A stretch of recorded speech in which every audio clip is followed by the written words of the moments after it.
déjà expliqué que pour moi, la conscience universelle, l'univers, était comme une pensée énorme, comme un rêve énorme. Et je vais vous expliquer comment moi, je vois la formation de cette conscience globale, de cet univers global.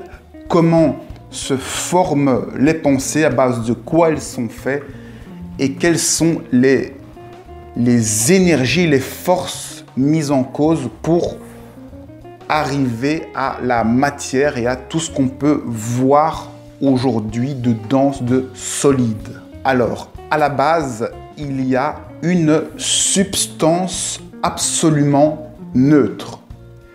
Imaginez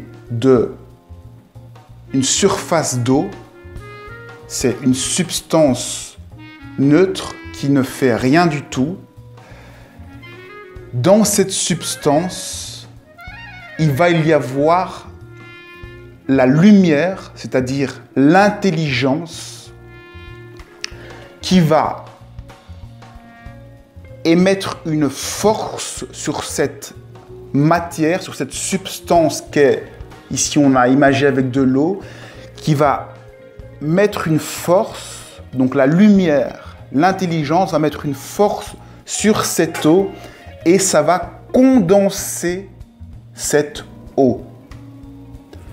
Le fait que cette eau se condense, ça va créer de la matière. Imaginez-vous de l'eau qui devient un glaçon. Tout d'un coup, l'eau qui était une substance neutre devient quelque chose de solide parce qu'il y a une force, une intelligence qui a pressé cette matière qu'est l'eau.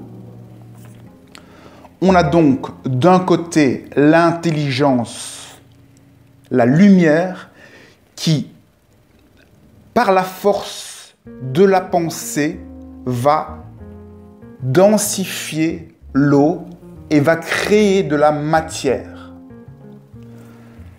La matière est donc une forme de pensée qui a été densifiée.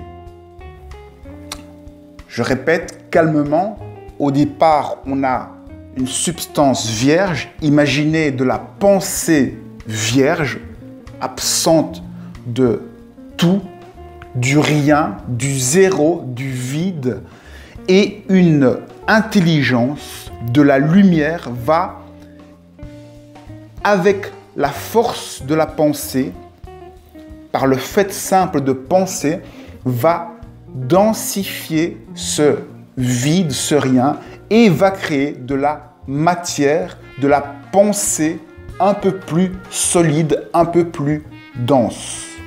On a donc la pensée qui est composée de lumière, d'intelligence qui a été mise en forme.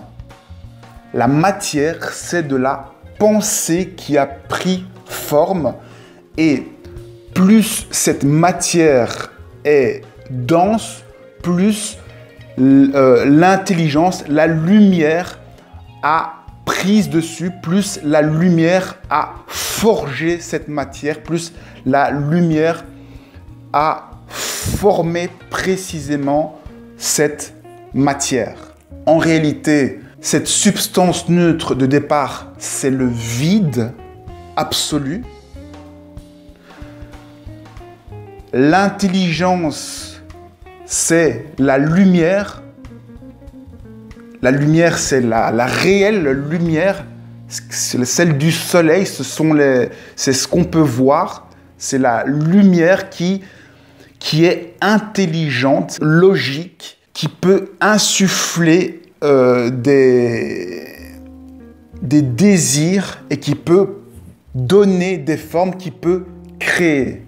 On a donc une lumière qui va créer dans la matière. Dans l'autre sens, lorsque la matière se dépouille et donc devient moins dense, cette matière s'éthérise et donc s'approche un petit peu plus de la lumière. On a donc plein de niveaux de densité différents qui sont autant de types de mondes différents qui peuvent coexister et donner des aspects différents à la substance globale, à la conscience globale. Et c'est dans cette substance que tout le monde, que toutes les choses évoluent. Plus vous êtes accroché à la matière, à la forme, la matière c'est de la forme, plus la matière est dense, plus la forme est dense et précise, moins il y a de matière, plus cette forme s'éthérise. Le principe final étant de se défaire de cette densité, de cette matière, de cette pensée matière solide pour arriver à s'éthériser, à se dépouiller et à accéder à avoir plus de lumière. Plus on a de lumière, plus on a de contrôle sur sa vie.